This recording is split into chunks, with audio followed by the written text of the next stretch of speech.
Hi friends, ಬೆಳಗಿನ ಶುಭೋದಯ ಎಲ್ಲರಿಗೂ. ವೆಲ್ಕಮ್ ಬ್ಯಾಕ್ ಟು ಮಂಗಳವಾರದ ವ್ಲಾಗ್. ಬೆಳಗ್ಗಿನ ತಿಂಡಿ ಪಲಾವ್ ಮಾಡ್ತಾ ಇದ್ದೀನಿ.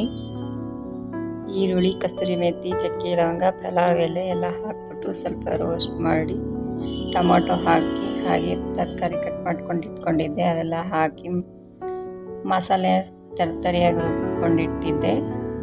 ಹಾಕ್ಬಿಟ್ಟು ಮಸಾಲೆನ ಹಾಕಿ ಸ್ವಲ್ಪ ನೀರು ಹಾಕಿ ಮಿಕ್ಸ್ ಮಾಡ್ಕೊತಾ ಇದ್ದೀನಿ. ಚೆನ್ನಾಗಿ ಸ್ವಲ್ಪ ಮಸಾಲೆಯಲ್ಲಿ ತರಕಾರಿಗೆ ಮಸಾಲೆ ಹಿಡೀಲಿ ಅಂತ.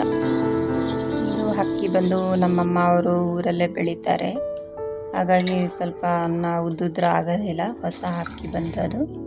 ನೀರೆಲ್ಲ ಕುದಿ ಬಂದಮೇಲೆ ಅಕ್ಕಿ ಹಾಕ್ತಾ ಇದ್ದೀನಿ. ಈ ಕಡೆ ಟೀ ಇಟ್ಟಿದ್ದೀನಿ. ನನ್ನ ಮಗ ಇನ್ನೂ ಎದ್ದಿಲ್ಲ.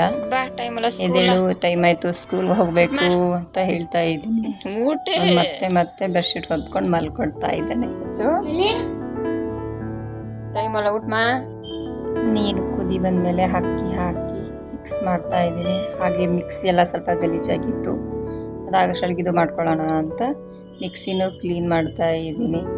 ತುಂಬ ಗಲೀಜಾಗಿಬಿಟ್ಟಿರುತ್ತೆ ಫ್ರೆಂಡ್ಸ್. ಅದು ವೈಟ್ ಇರೋದಕ್ಕೂ ಅದಕ್ಕೂ ಸ್ವಲ್ಪ ಮಸಾಲೆ ಇದು ಮಾಡಿದ್ರು ತುಂಬ ಕರೆ ಆಗುತ್ತೆ.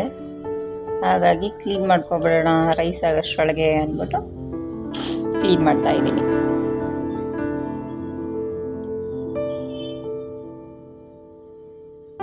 ಅದಾದ ನಂತರ ಪಲಾವ್ ರೆಡಿ ಆಯಿತು. ನೋಡೋಣ ಹೇಗಿದೆ ಫ್ರೆಂಡ್ಸ್. ತುಂಬಾ ಚೆನ್ನಾಗಿ ಬಂದಿದೆ ಪಲಾವ್. ಹೇಳಿದ್ನೆಲ್ಲ ಉದ್ರು ಆಗೋದಿಲ್ಲ ಸ್ವಲ್ಪ ಅಂತ. ನಮ್ಮ ಯಜಮಾನ್ರಿಗೂ ಉದ್ರು ತಿನ್ನೋಕ್ಕಾಗಲ್ಲ. ಸ್ವಲ್ಪ ಅದಕ್ಕೆ ರೈತ ಮಾಡ್ಕೊಳ್ಳೋಣ ಅಂತ ಮೊಸರು, ಹಸಿಮೆಣಸಿನ್ಕಾಯಿ, ಕೊತ್ತಂಬರಿ, ಈರುಳ್ಳಿ, ಒಂದು ಗಡ್ಡೆ ಹಾಕಿ ಮಿಕ್ಸ್ ಮಾಡಿ ಉಪ್ಪು ಹಾಕಿ ಆಯಿತು, ರೆಡಿ ಫ್ರೆಂಡ್ಸ್. ರೆಡಿ ಆಯಿತು. ನನ್ನ ಮಗ ತಿಂತಿದ್ದಾನೆ. ಯಾರೆಲ್ಲ ನನ್ನ ಚಾನೆಲ್ನ ನೋಡ್ತಾ ಇದ್ದೀರಲ್ಲ